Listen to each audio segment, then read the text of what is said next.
ইরানের মাশহাদ শহরে বিশ্বনবী সাল্লাল্লাহু আলাইহি সাল্লামের পবিত্র আহলে বাইতের বংশধর ইমাম রেজা আলাইহিসসালামের পবিত্র মাজারে প্রবেশ করে ইটালির একজন নারী চিকিৎসক কালেমায়ে শাহাদাত পড়ে ইসলাম ধর্ম গ্রহণ করেছেন।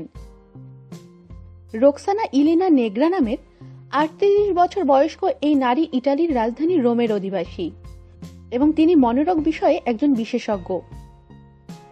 ১২ ইমামি শিয়া মুসলিম মাযহাবকে নিজের মাযহাব হিসেবে নির্বাচন করেছেন ওই মুসলিম।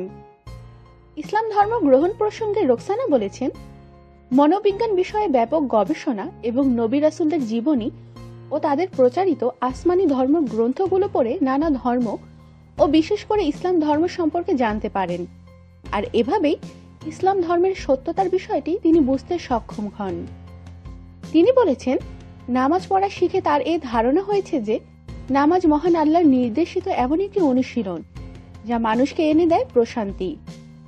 শিয়া মুসলিম মাযহাব অনুসরণ প্রসঙ্গে তিনি বলেছেন, গবেষণার মাধ্যমে তার এই দৃঢ় বিশ্বাস জন্মেছে যে মহানবী সাল্লাল্লাহু আলাইহি সাল্লাম তার স্থলাভিষিক্ত নির্বাচনের জন্য সঠিক পদক্ষেপ নিয়েছিলেন এবং এ বিষয়টি সত্যতা তার কাছে স্পষ্ট হয়েছে। ইমাম রেজা আলাইহিসসালামের পবিত্র মাজারের বিদেশি জিয়ারতকারী সংক্রান্ত দপ্তরে রোকসানার ইসলাম ধর্ম গ্রহণের শুভ অনুষ্ঠানটি সম্পন্ন হয়। আমাদের সাথেই থাকুন, সাবস্ক্রাইব করুন।